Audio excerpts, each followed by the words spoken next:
उपदेश के वचन भाग 3। जब बाहर का सत्संग करोगे तब अंतर का सत्संग तुम्हें मिलेगा। अंतर का सत्संग क्या है? सुरत और शब्द दोनों चैतन्य हैं और यही सत्य है। बाकी सब पसारा जितना नजराई देता है ये सब असत्य है। तो तुम जब बाहर का सत्संग करोगे तब तुम्हें अंतर का सत्संग मिलेगा, यानी फिर सूरत और शब्द का संग होगा। जब तक बाहर का सत्संग नहीं करोगे तब तक अंतर का सत्संग नहीं मिलेगा। अंतर का सत्संग नहीं मिला और बाहर का सत्संग भी नहीं मिला या नहीं किए तब भला बतलाओ कि फिर काम क्रोध आदि के विकार और कर्म कैसे कटेंगे और ये कैसे कम होंगे? फिर इनके ही शिकार होते रहे फिर तो भाई एक संसारी की जैसी हालत होती है। उपदेश लेने के बाद तुम्हारी भी वही चाल ढाल रही तो तुम भी संसारी ही हुए। फिर सत्संगी काहे के? फिर गुरु और मालिक के कृपा पात्र कैसे बनोगे? मालिक के अथवा गुरु के कृपा पात्र बनने के लिए जरूरी है कि बाहरी सत्संग करके अंतर का सत्संग करो। बाहर का वह सत्संग सही और पूरा है जहाँ कि निर्मल चैतन्य पद का भेद और सत्य पद का निशाना यानी लक्ष्य समझाया जाता है।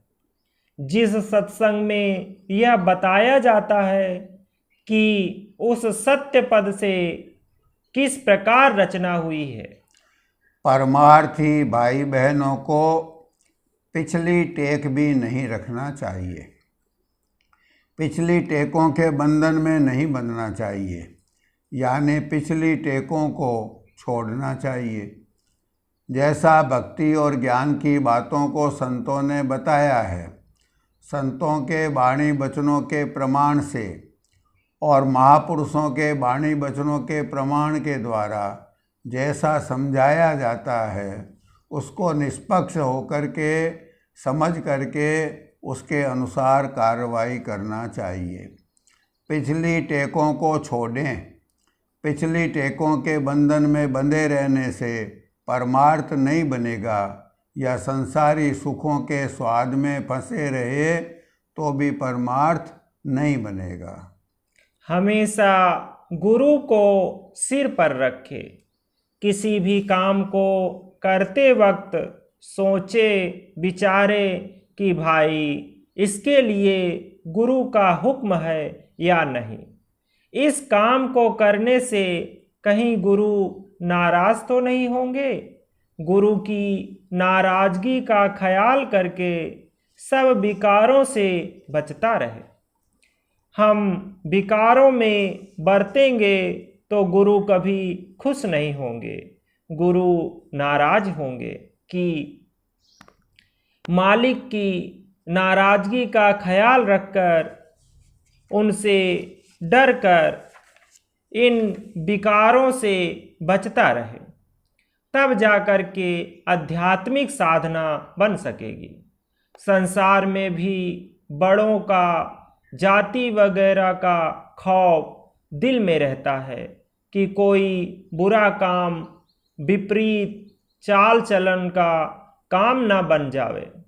इसी तरह से यदि उस पूर्ण धनी की प्रसन्नता चाहते हो तो उसका ज़्यादा खौफ रखना ही चाहिए, क्योंकि उस दयालु प्रभु की प्रसन्नता से तो जन्मान जन्म के सभी दुख नष्ट हो जाते हैं। सद्गुरु से ऐसा प्रेम लगाना जैसे मछली का जल से और पतंगे का दीपक से। गुरु से ऐसा अव्वल प्रेम करे कि जरा भी अंतर में शंका न रहे। जहाँ गुरु भक्ति में अंतर एक तुस मात्र भी फर्क रह गया तो काम नहीं बनेगा। अगर गुरु से प्रेम बराबर लगेगा तो कैसा भी बुरा कुटिल हो उसे गुरु नरक से बचा ही लेंगे, इसमें जरा भी शंका नहीं है। लेकिन होनी चाहिए सच्ची और पूरी प्रीत, कपट भाव कि अंतर में कुछ और बाहर से कुछ, ऐसा व्यवहार न होवे। गुरु के मुख से जैसे वचन निकले उसी मुजब काम करना चाहिए, उनके वचन को सच्चा मानना। जो कुछ उन्होंने कहा वह बिल्कुल ही ठीक है। चाहे गुरु महाराज ने कुएं में उतरने का भी कह दिया तो भी सिर धुनने का काम नहीं है। जैसा हुक्म मिला बस पालन कर दिया, तभी काम पार लग सकता है। संसारी चीज़ों में या संसार की किसी भी चीज़ में जितना ज़्यादा प्यार है उससे अधिक, उन सब से ज़्यादा प्रेम गुरु से होना चाहिए, तब नरक से बचने का उपाय हो सकता है। सतगुरु की मौज पर कर्म छोड़ना, जैसी मौज होगी वैसा होगा, चिंता की जलन में न जलना। गुरु आज्ञा दृढ़ कर गए, गुरु मत सहजो चाव। रोम रोम गुरु को रटे, सो शीस होय निहार। भजन के वक्त दूसरे और फालतू ख्याल ना उठावे। अगर गुनावन ज़्यादा उठे तो सतगुरु से विनय व प्रार्थना करे, रोकर पश्चाताप करे, अफसोस और अरज करे, वगैरह वैराग्य वाली वाणी का पाठ करे ताकि गुनावन दूर हो जावे। गुरु स्वरूप का ध्यान और सुमिरन आठों पहर ख्याल यानी तवज्जह रखकर याद से करता रहे। ऐसा न हो कि कहीं दास्ता में चूक हो जावे। हर वक्त गुरु मुक्ता का ख्याल रखे। संतोष, क्षमा, शील, ज्ञान, दीनता, नम्रता और गरीबी, इन चीज़ों को धारण करना। काम, क्रोध, लोभ, मोह और अहंकार, इन चीज़ों को छोड़ना है। संग्रह का दिल में ख्याल न उठावे। वक्त पर जो हो जाए और जैसा वह जितना हो जाए वही ठीक है। 8 नियम हैं, उनके मुजब चलना। सत्य, विचार, दया, शील, धैर्य, वैराग, विवेक और गुरु भक्ति। बुरे लक्षणों को छोड़ता जावे और शुभ लक्षणों के मुजब बर्ताव करे, तब गुरु के समीप जा सकता है। जो उम्र भर सत्यता से कमावे और पक्का अटल व निष्कपट रहे, चाहे कुछ भी हो जावे तो अडिग रहे, तो दयाल जल्द दया करते हैं। कपट की ओट ना ले, कपट में झूठ छुपा रहता है। जो बात जैसी हो उसे वैसी ही सत्य सत्य करना, कहना और लिखना चाहिए। भोजन का पूरा ख्याल रखना चाहिए। 2 वक्त से ज़्यादा बार मुंह ना उठावे तथा मन के कहे कहे ना खावे। नींद का भी ख्याल रखना चाहिए। बिना पक्के तत्वों को ग्रहण किए कुछ भी फायदा न होगा। पहला, पूर्ण ब्रह्मचर्य का पालन करना। दूसरा, शीलवंत पूरा बनना, कारण कि आगे बहुत से कठिन काम होंगे। तीसरा, किसी जीव को कड़वा वचन न कहना, कारण कि उसमें भी तो सद्गुरु का अंश है। चौथा, कपट झूठ बिल्कुल न करना। पांचवा, सत्य हर वक्त बोलना, उसकी रजा में राजी रहना। रजा में राजी रहने का मतलब अपनी मनसा इच्छा को मारना, किसी भी इच्छा को पैदा न होने देना, मन के कहे में न चलना। नाम का रात दिन चलते फिरते हर वक्त सुमिरन करता रहे, कभी नाम को न बिसरे। रात को सोते वक्त शब्द सुनते सुनते सोना और सवेरे चौथे पहर यानी तड़के जाग कर भजन करना, इससे कमल खुलता है। शब्द खूब गौर से यानी तवज्जो के साथ सुने, यानी शब्द को पहचाने, परखे कि कौन कौन सा शब्द हो रहा है। भूखा प्यासा कोई भी आ जावे तो उसमें साधु असाधु का ख्याल यानी विचार न करे, और जहाँ तक बन सके उसे भोजन देवे। अपने पास आधा ही हो तो उसी में से चौथाई दे देवे और चौथाई आप खावे। इस तरह हर एक कष्ट में किसी भी जीव को सुख पहुंचाना चाहिए। जिसकी जैसी भावना होती है वैसी उसको अवश्य फलीभूत होती है। जिसकी जो प्रबल इच्छा होती है वह पूर्ण होती है। इसलिए गुरु के दर्शन और भजन के सिवाय दूसरी आशा नहीं रखना चाहिए। भजन में आलस्य रखोगे तो भ्रष्ट हो जाओगे, इसलिए दृढ़वत बनो। सतगुरु वेद बचन विश्वास, संयम यहन विषय के आशा। सुमिरन रात दिन श्वासों श्वास के साथ करना। विषय भोग न भोगने का दृढ़ संकल्प करे। जब सर्व समर्थ का हाथ अपने सिर पर फिरा लिया तब इस बात को गांठ बांध लेवे। प्रार्थना करे कि हे बंदी छोड़, अब चरणों का दर्शन देओ, जल्द दास बना दो। अगर भजन में कोई विघ्न पड़ता हो तो प्रार्थना करे कि हे प्रभु, अवश्य ही इसमें आप तो मेरा कुछ फ़ायदा और भला करना चाहते होंगे, लेकिन मुझे मेरी तुच्छ बुद्धि से मालूम नहीं पड़ता। हे अदम उदाहरण, अब आप जल्द दर्शन दीजिए और अपना सच्चा दास बनाइए और नित्य नियम से विचलित होने से बचाइए।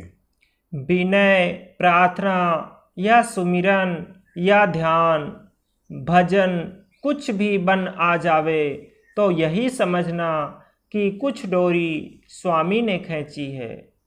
मैं कर रहा हूँ ऐसा अहंकार ना लावें। सबसे पहले अचिंत पुरुष को यह अहंकार आया और फिर उसे कल्पना यानी संकल्प उठी। सो इन दोनों से बचने का ख्याल रखे। जैसी उनकी मौज होगी वैसा ही होगा और हो रहा है। अपना सोच कुछ ना होगा। यदि मन में संकल्प उठे कि जो काम जैसा हो गया है उसके बजाय ऐसा करते तो ठीक रहता, तो उस पर मन को समझाना कि जो काम ठीक नहीं हुआ है वह प्रारब्ध से ऐसा हुआ है। अगर सतगुरु की मौज से ऐसा हुआ होता तो अवश्य ही ठीक होता। प्रारब्ध ने ऐसा करा दिया। शरणागति के अंग का पूरा पालन करे। संत सतगुरु पूरे आनंद के धाम को छोड़कर प्रेमियों पर दया करने के लिए उन्हें भक्ति दान देने के लिए यहाँ पधारते हैं और यहाँ का दुख और कष्ट सहते हैं। इसलिए सावचेत रहे कि उनकी मेहनत फालतू न जावे, मन के कहे में ना चले, मन को जानी दुश्मन समझे, गुरु की आज्ञा में चले। सूखे टुकड़े से गुजारा करे, भोजन गरीबी वाला करे, भोजन में सादगी बरते, मान बढ़ाई और ऐश मौज के लिए खर्च ना करे, धन संग्रह में ममत्व न रखना। यदि किसी तरह यानी संग्रह किया हुआ धन चला जाए तो ऐसा सोचना कि सतगुरु का ही था, मेरा नहीं था।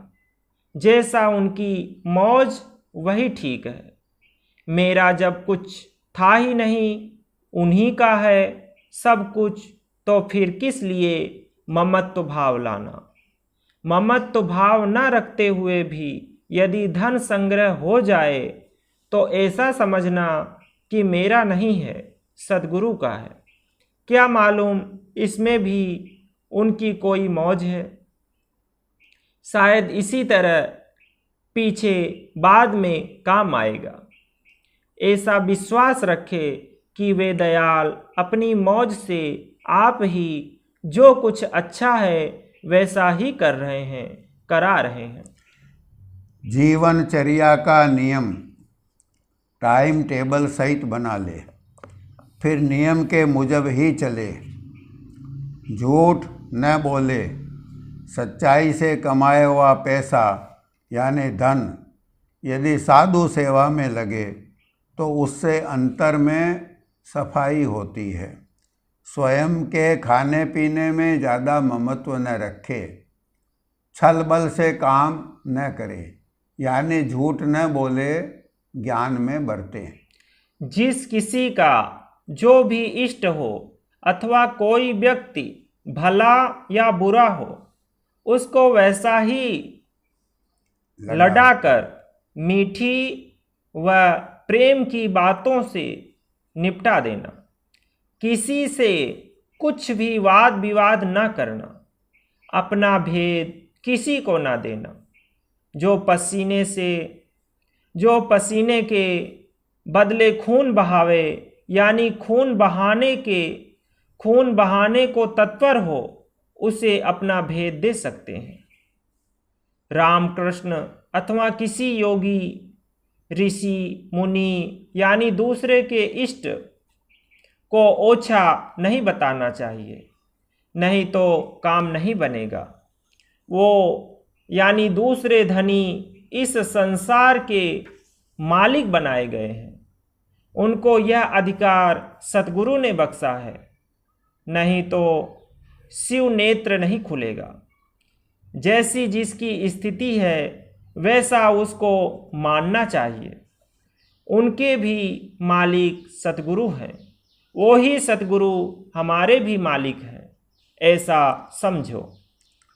नारद जी ने भगवान से कहा कि भगवान, यदि सब भजन करने लगे तो दुनिया का काम कैसे चलेगा।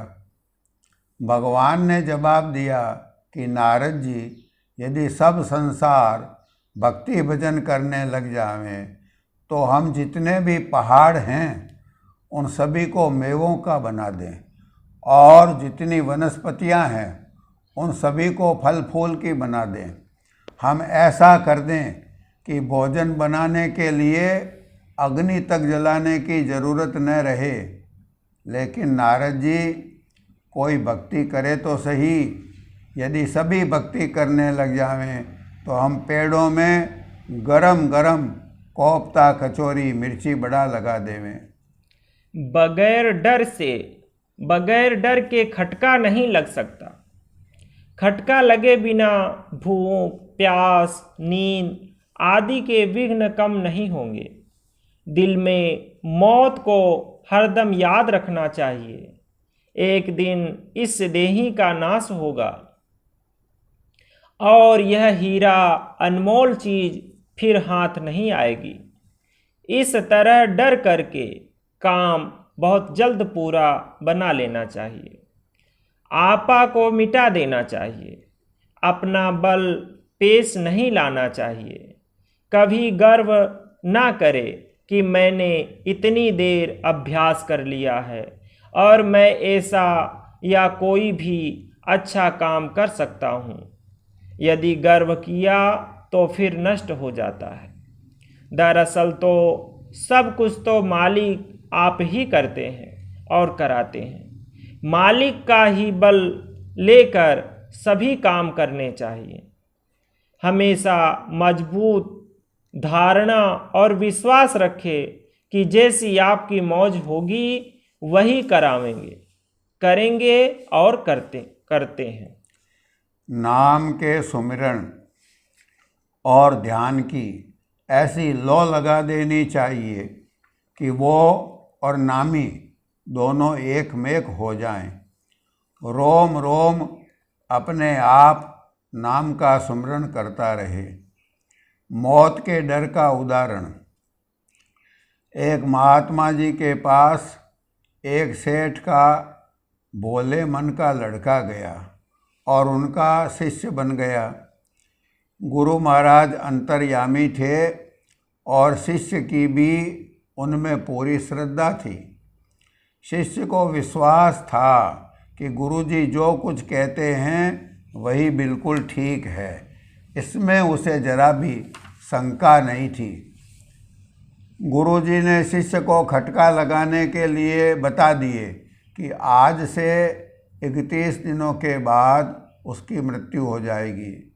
शिष्य को ऐसा खटका लगा कि वो खाना पीना सोना दुनिया के सब काम काज भूल गया।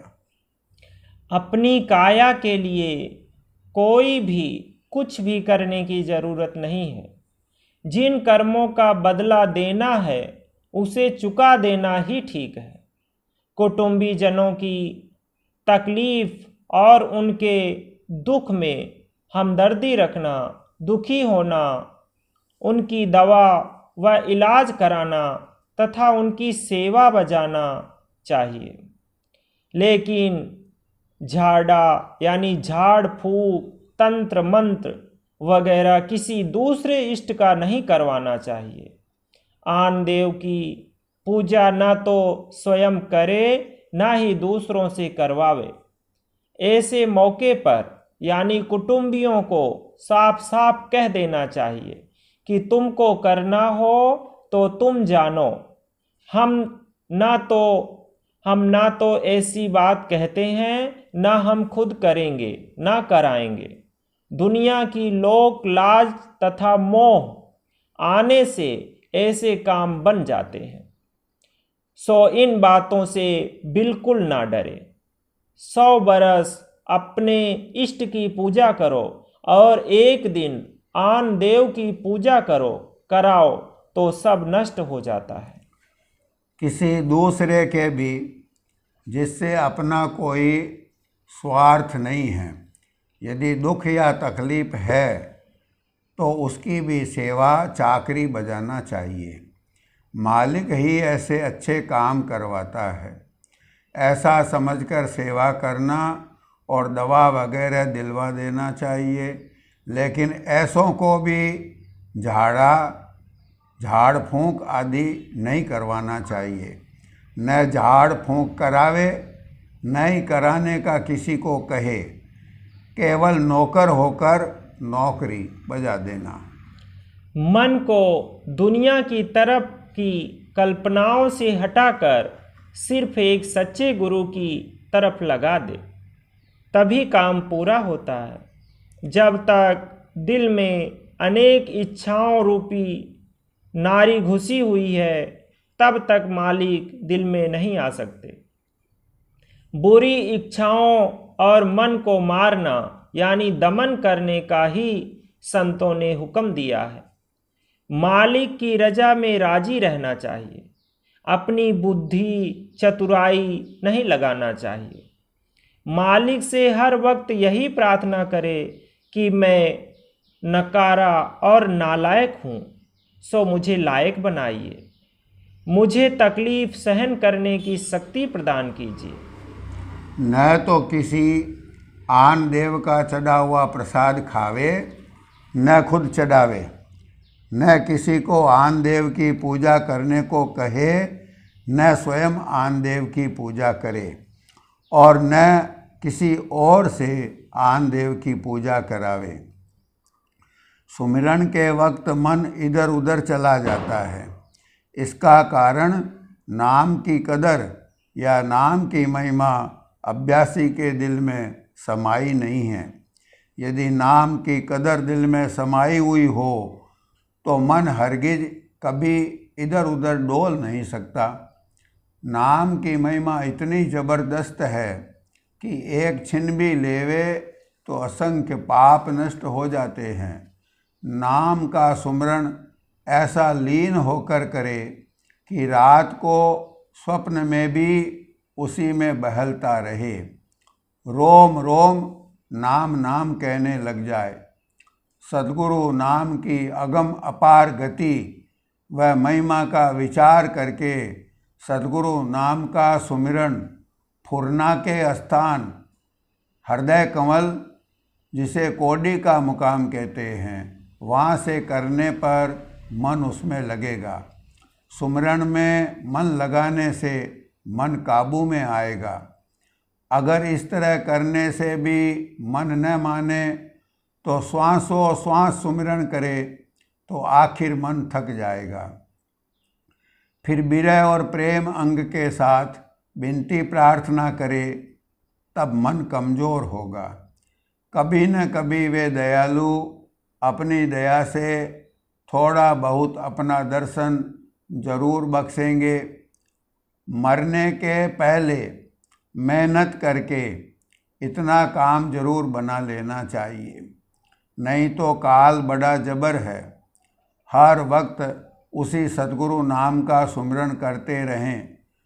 सब कोई विघ्न इस सुमिरन से दूर हो जाएंगे। 2 शब्दों का पाठ रोजमर्रा करते रहना बहुत ठीक है। छे तो मेरे प्यारे तेरे भले की कहूँ, गुरु की मौज रहो तुम धार। अभ्यास के वक्त हालत विरह और उमंग की होवे तो पहले 2 शब्द चेतावनी और बैराग तथा 2 शब्द प्रेम के गौर के साथ पढ़े।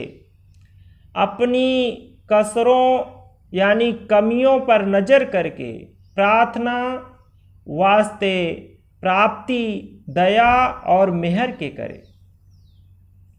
मन का पूरा ख्याल यानी चौकीदारी रखे कि मन कोई प्रकार की तरंगे न उठावे। यदि मन तरंग उठाता हो तो उसे फौरन रोके। मालिक सब घट घट में मौजूद है, वह तुम्हारी जांच कर रहा है। अब से ऐसा करना चाहिए कि दुनिया के काम के लिए और अपने जाति और निजी फायदे के लिए किसी को दुख और तकलीफ न पहुंचावे, दूसरों के अवगुण न देखे न सुने, दूसरों के अवगुणों को मशहूर और प्रकट करने की आदत छोड़ता जावे, अपना बर्ताव हर एक के साथ सचोटी का रखे, किसी को धोखा न देवे, नाकिस जगह नाकिस कामों और नाकिस मोहब्बत से परहेज करे।